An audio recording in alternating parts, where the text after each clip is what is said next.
Chaitanya Bhagvat, Adi Leela, Chapter 1. I worship their lordships Sri Chaitanya Mahaprabhu and Sri Nityananda Prabhu, whose long arms extend down to their knees, and whose beautiful complexions are the radiant yellow of molten gold, and whose elongated eyes are like red lotuses. They are the topmost of the Brahmins, the guardians of the religious principles of the age, the munificent benefactors of all living entities, and the most compassionate incarnations of Godhead. They initiated the congregational chanting of the names of Lord Krishna. O Lord, you are the eternal truth, past, present, and future, and you appeared as the son of Sri Jagannath Mishra. I offer my repeated obeisances unto you, along with your inseparable servitors, your unalloyed devotees, your sons, which can refer to his renounced Goswami disciples, or the devotional process of chanting the holy name of Lord Krishna, and your relatives, Bhudevi as Sri Vishnu Priya, Sri Devi as Sri Lakshmi Priya, and Leela, Neela, or Durga as Navadvip Dham. I worship the two brothers, the Supreme Controllers, Sri Chaitanya Mahaprabhu and Sri Nityananda Prabhu, who are the embodiment of magnanimity. By their inconceivable potency, they are the transcendental, eternal, Supreme Controllers of all. Now they have descended to the material world. All glories to Sri Gaurasundar, the supremely powerful Lord of pure transcendence. He has an aura of molten gold, with lotus petal eyes, and 6 long, graceful arms extending to his knees. While he sings the glories of the Lord, he dances in various pleasing postures, his heart inundated by the ecstatic emotions of devotional mellows. All glories to the moon-like Sri Krishna Chaitanya. He is the fully independent Supreme Person, always engaged in transcendental pastimes. All glories to the devotees of Lord Gauranga, the Supreme Lord of all lords. He is the Lord of the universe, the Supreme Controller of all controllers, and the personification of transcendence. All glories to his devotees. All glories to the ecstatic dancing of the Lord's intimate and dear associates. In the beginning, I offer my humble obeisances at the feet of the loving confidential devotees of Lord Sri Chaitanya. I then offer my obeisances to the Supreme Personality of Godhead, Sri Krishna Chaitanya. He incarnated in Navadvip, and his name is Vishvambar. That same Supreme Personality of Godhead has declared in the Vedas and Bhagavat, worship of my devotees is superior to worship of me. Lord Krishna said to Uddhava, O Uddhava, serving my devotees is many times better than worshiping me. Therefore, in the beginning of this book, I offered my worshipful prayers to the devotees of the Lord. Thus, there is a chance of success in my present endeavor. I offer my respectful obeisances to my worshipable Lord and spiritual master, Sri Nityananda Roy, by whose mercy the transcendental pastimes of Lord Sri Chaitanya become spontaneously manifest. We should glorify the Supreme Lord Balaram incessantly with 1,000 tongues, for his 1,000 mouths are engaged constantly in praising Lord Krishna. Just as priceless gems are kept in secure custody, so also the invaluable jewel of knowledge of Lord Krishna's pastimes is kept safely in the mouth of Lord Anantadev. Therefore, the mouth that first glorifies Lord Balaram can automatically vibrate the transcendental pastime of Lord Sri Chaitanya. The Supreme Lord Haladhar holds his 1,000 hoods like snakes. He is a gigantic figure and the source of all inspiration. As Lord Nityananda, he is fully transcendental and eternally existent, intoxicated by the nectar of Lord Sri Chaitanya. Whoever sings or hears about Nityananda's supramundane character is offered the supreme shelter of Lord Chaitanya. Lord Mahesh and his consort Parvati Devi take great pleasure in eulogizing their object of love, Lord Sankarshan, Nityananda Prabhu. Their tongues pour out nectarian devotional hymns. As a pure devotee, Sri Shiva worships his Lord Sankarshan in the association of Parvati Devi and a million other fresh young maidens. All this is revealed in the 5th canto of the Srimad Bhagavatam. Lord Balaram is worshipped by the entire Vaishnav world with songs of praise. Lord Balaram danced with his gopis in Vrindavan, enjoying their company. Their rasa dance is the pinnacle of sublimity. The Puranas describe that Lord Balaram performed his rasa dance pastime for the 2 months of spring, Madhava and Madhu. The Srimad Bhagavatam verses narrating this subject were spoken by Shukadeva Goswami to Maharaj Parikshit. Lord Balaram spent the moonlit nights of the months of Vaishakha and Chaitra in the supramundane abode of Vrindavan, in the company of the cowherd damsels, increasing their conjugal love. The place was set aglow with the rays of the moon. The lotus and kadamba flowers bloomed freely by the influence of the moon's rays, and the soft breeze plundered their scent. In the groves on the bank of the Yamuna, surrounded by the gopis, Lord Balaram enjoyed the dance. The Supreme Lord Balaram, like a priceless, exquisite gem, decorated by the circle of the gopis, performed pleasurable pastimes with them, acting like Lord Indra's elephant, Airavata, the king of the she-elephants. The Gandharvas offered their prayers. The sound of the kettle drums rose from the heavens. The demigods joyously showered flowers upon them, and the Gandharvas and sages worshipped the Supreme Lord Balaram with verses praising his heroism. The sages unequivocally denounce associating with women, yet now they sing hymns in praise of Lord Balaram's rasa dance with his cowherd damsels. The demigods attended Lord Balaram's rasa dance to shower flower petals. They knew that there was no difference between Lord Krishna and Lord Balaram Haladhar. The transcendental qualities of Lord Balaram are obscure in the 4 Vedas, but the Puranas describe them boldly. What power do I have to describe them? Due to ignorance, some ignore the Puranas and reject Lord Balaram's rasa dance as unauthentic. The 2 brothers, Lord Krishna and Balaram, performed the rasa dance with the gopis in the same place in Vrindavan.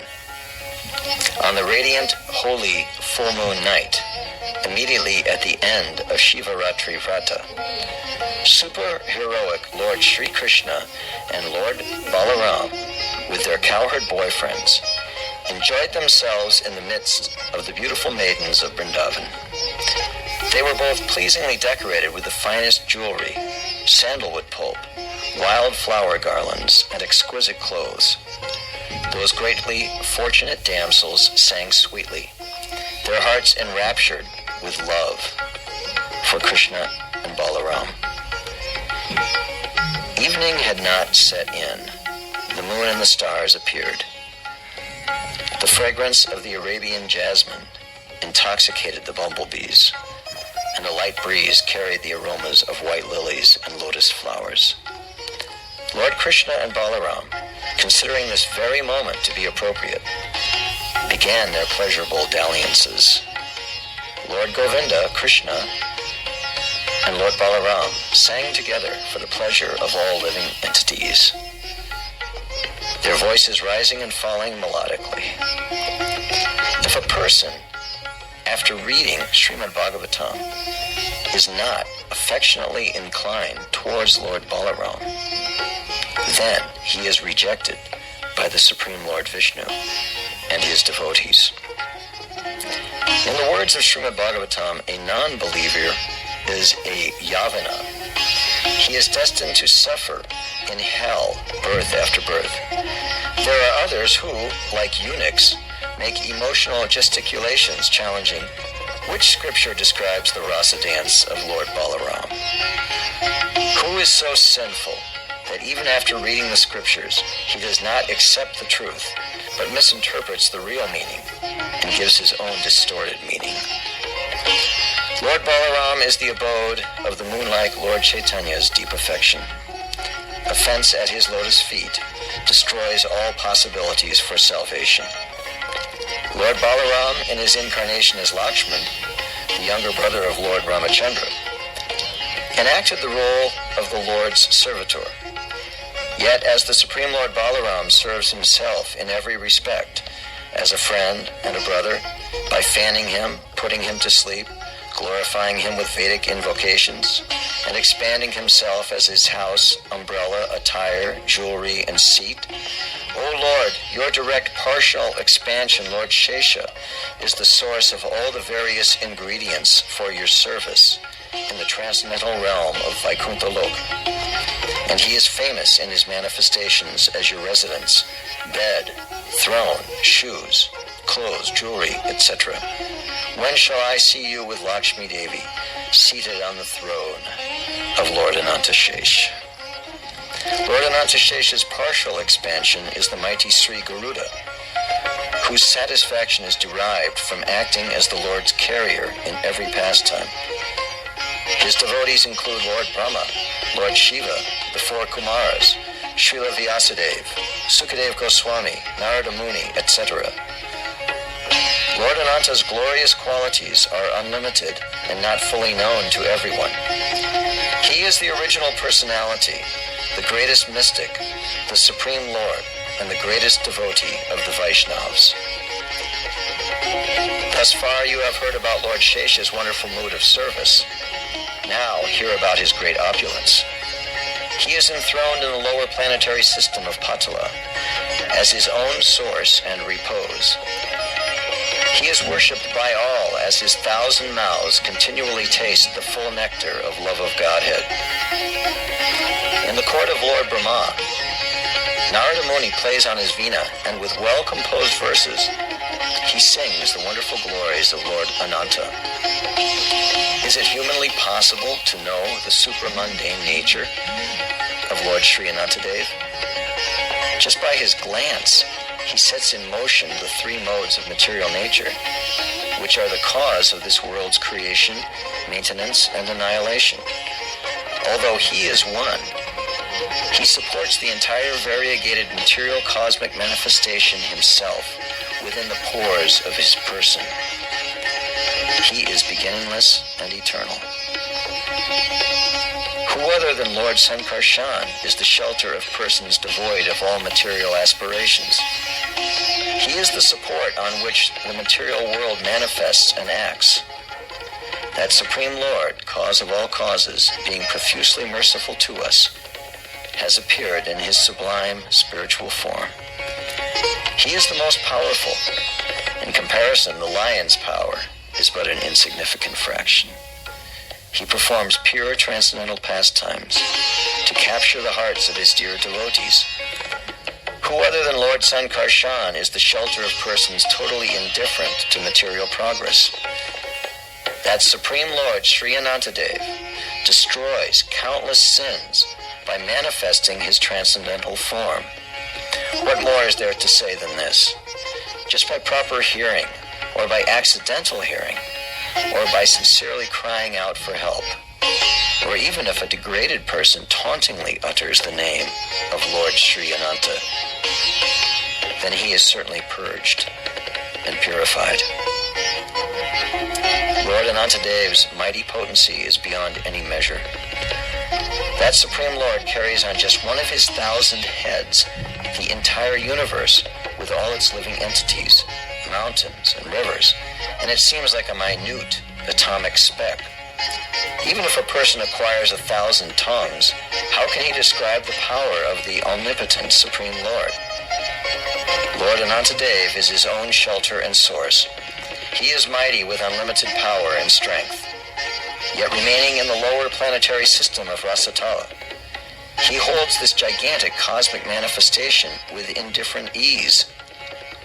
This material world's creation, maintenance, and annihilation, as well as the three modes of material nature, are activated by his glance.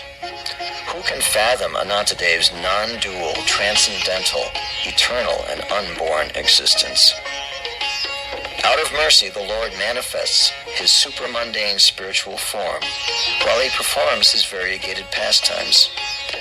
All living entities reside within that transcendental form. The mighty Lord Nrsimhadev represents but a wave in the ocean of the Lord's unlimited pastimes, which satisfy the souls of his devotees. Lord Anantadev's unlimited names, when heard by or chanted by anyone in any manner, immediately sever the noose of innumerable births and deaths. Thus the Vaishnava devotees of the Lord always appreciate those who glorify him. Lord Anantashesh is the supreme destination of the entire universe. His holy name is the only means for the living entity's redemption. The Lord holds on his head the unlimited material nature, along with its mountains and oceans, simply for its protection and maintenance. The entire universe is a speck on one of his 1,000 hoods, but with his unlimited power, he does not feel it. Lord Anantadev, the original Supreme Personality and holder of the entire cosmic manifestation, incessantly sings the glorification of Lord Krishna, whose attributes are unending.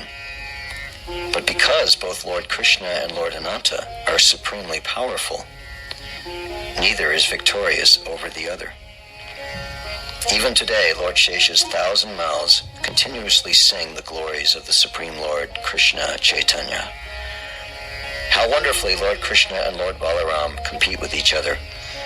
Brahma, Shiva, other demigods, and the perfected sages look on, feeling great exhilaration. The eulogies of Lord Anantadev pursue the ever-expanding elusive shores of Lord Krishna's ocean of qualities. O Narada, I, Brahma, and your elders, Sanak, and other sages cannot even fathom the extent of this material nature, what to speak of knowing the Supreme Lord's spiritual potencies. Lord Anantadev, the origin of all demigods, is unable till today to exhaustively glorify the Supreme Lord's transcendental opulence and potencies with his 1,000 mouths. Therefore, how is it possible for ordinary mortals to know such subject matters? Lord Anantadev, master of unlimited potencies, resides in Rasatal only to support the entire material creation. In the court of Lord Brahma, Narada Muni plays his veena and sings about these very same transcendental qualities of the Supreme Lord. Brahma and others are stunned in ecstasy upon hearing the Supreme Lord's transcendental qualities, and Narada Muni is worshipped by all because he sings about those qualities.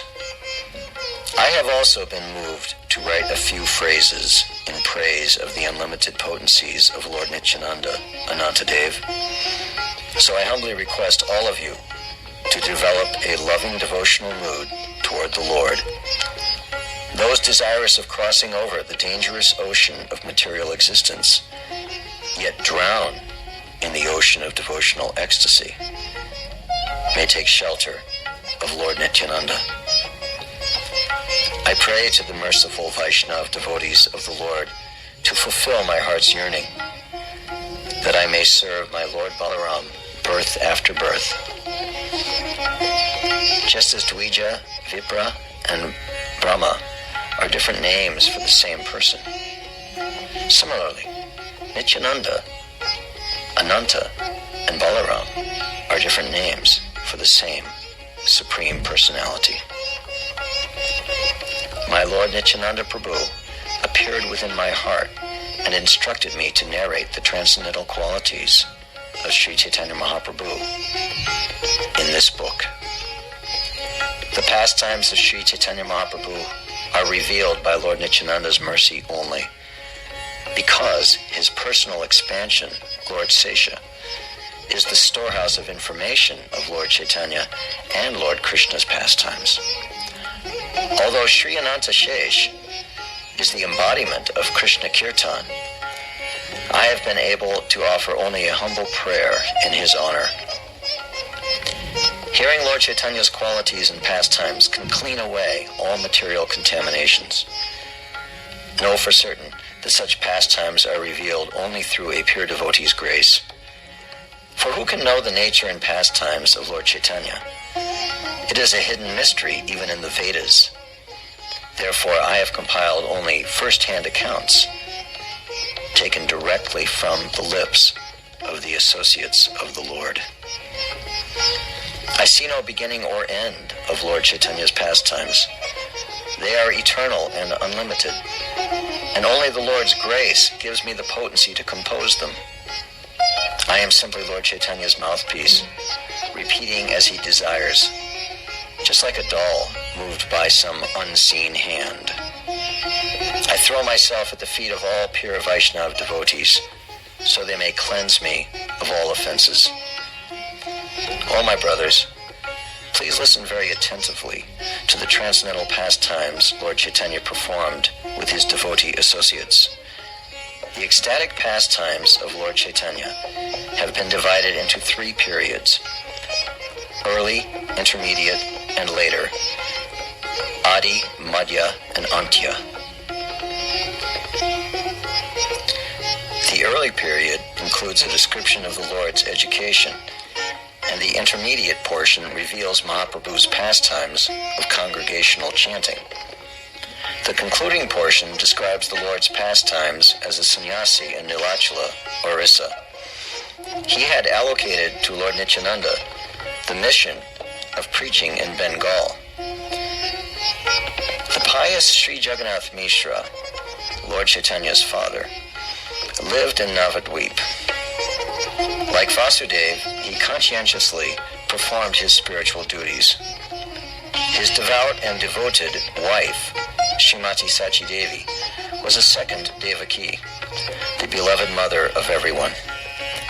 The Supreme Personality of Godhead, Lord Narayan, appeared in the womb of Srimati Sachi Devi, and as Sri Krishna Chaitanya, he became the most precious possession of everyone's heart.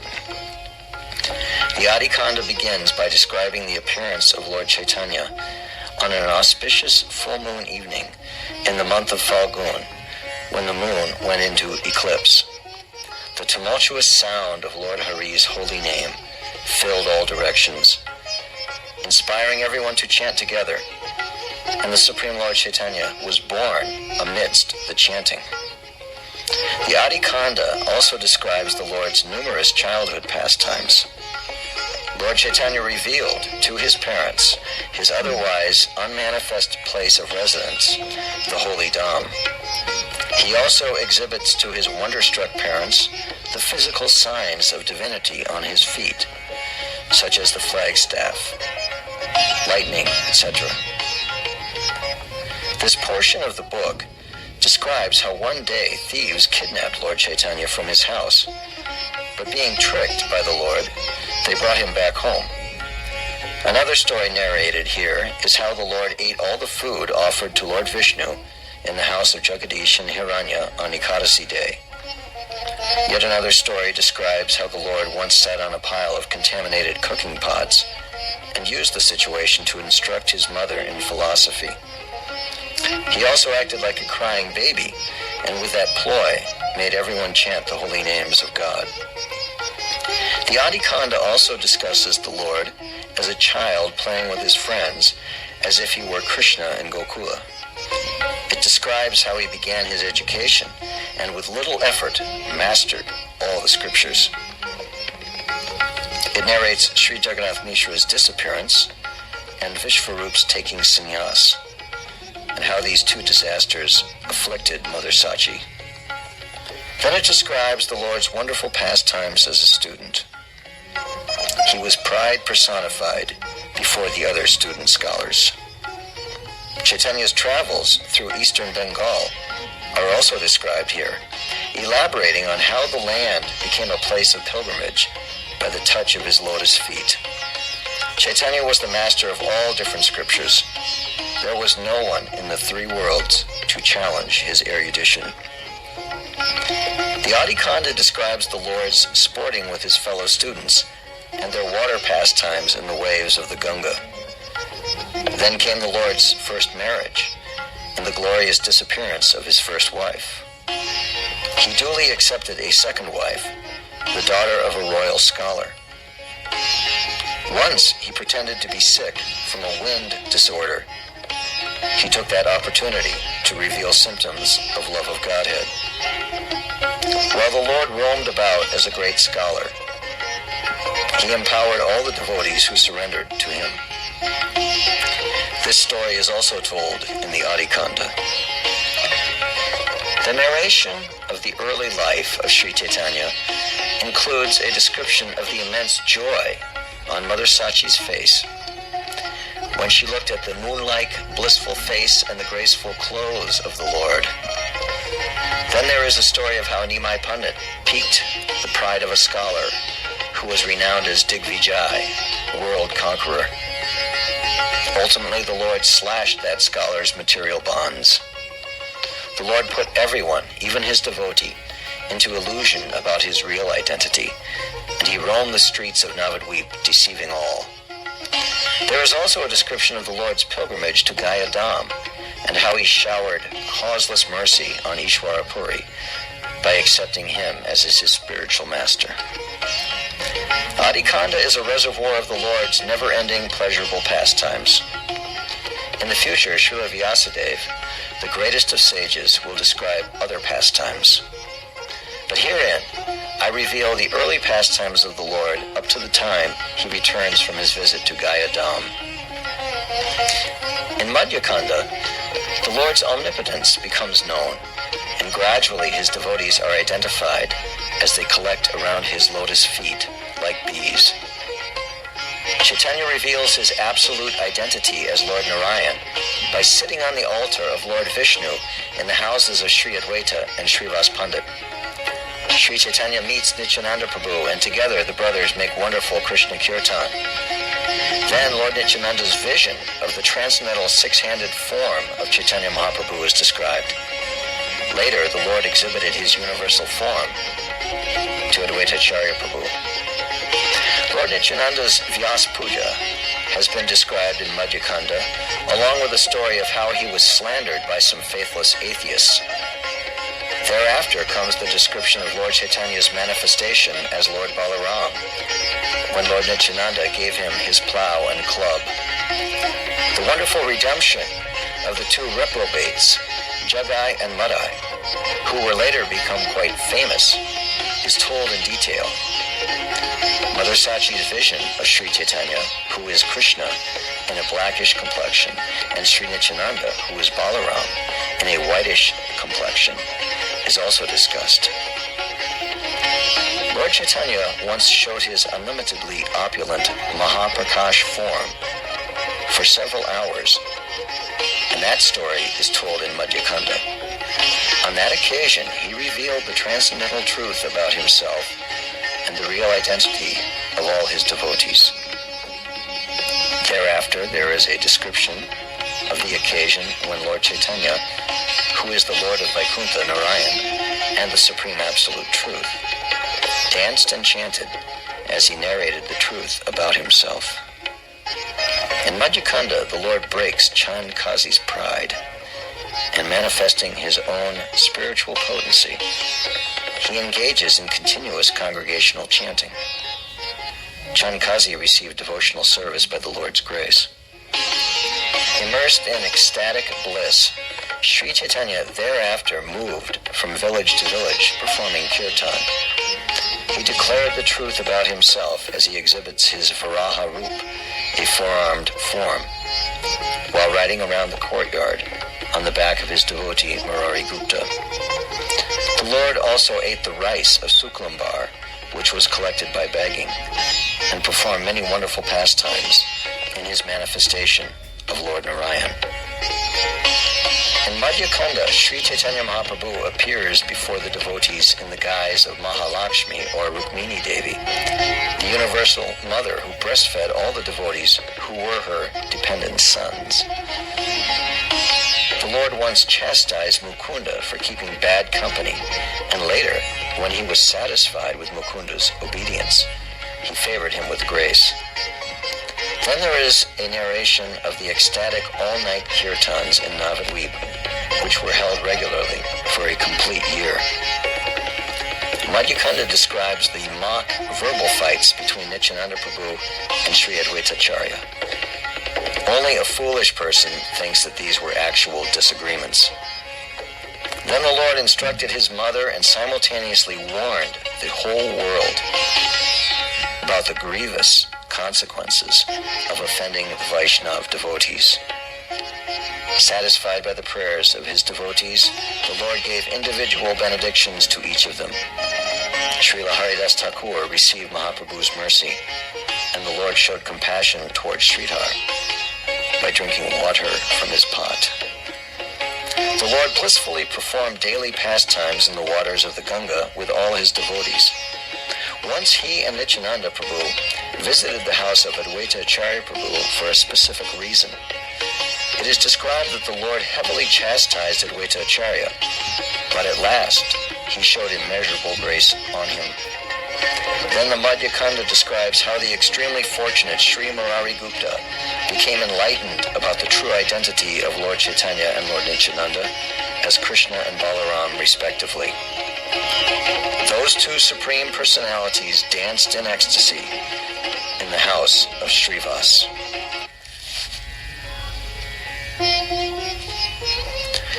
In Madhya Kanda, the Lord explains the entire philosophical truth about human life, using Srivas's expired son as the speaker.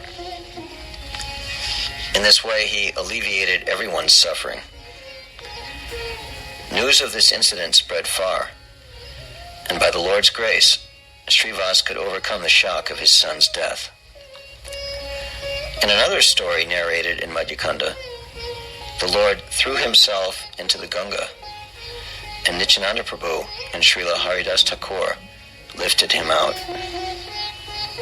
Then, Srimati Narayani received a treasure desired even by the demigods and Lord Brahma.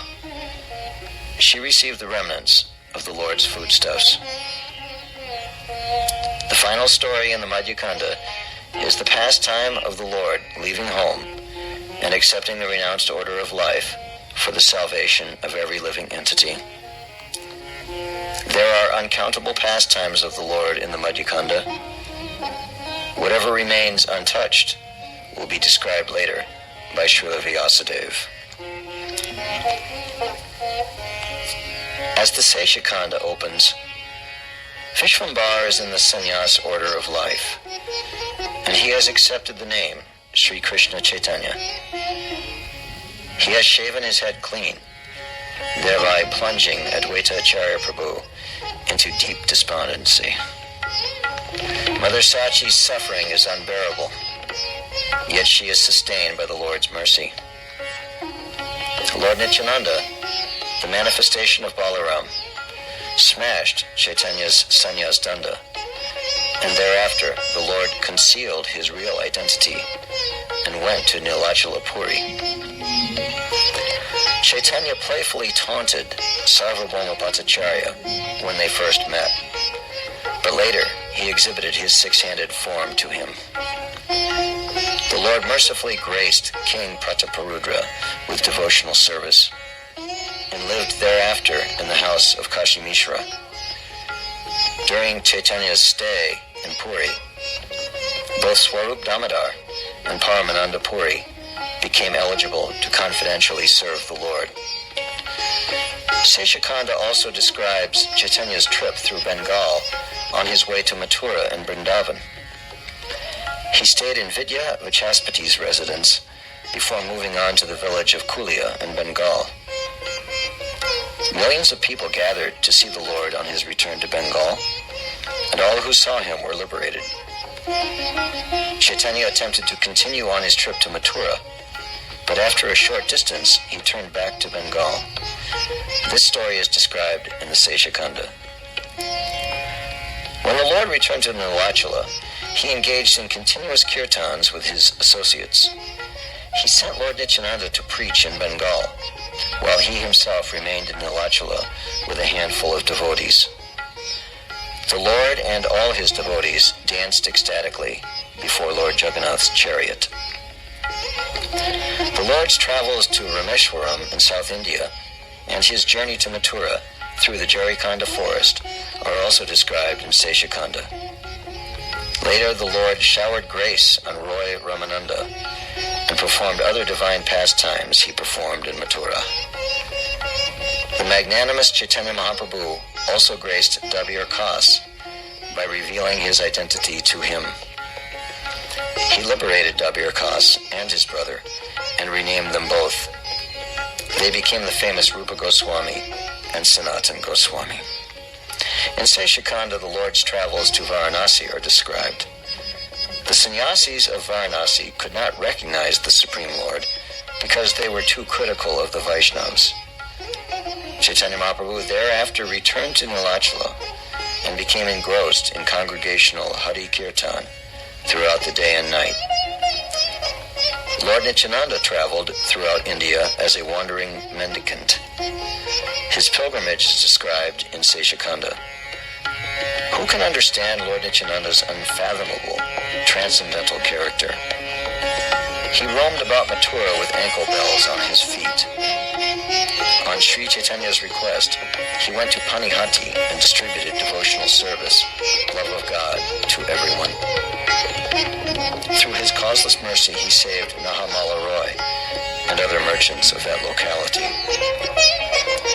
In Seshakanda, Chaitanya Mahaprabhu's remaining 18 years in Neelachala are described. Although numerous pastimes are related about Sri Chaitanya Mahaprabhu, Srila Vyasadeva will later tell them all in detail.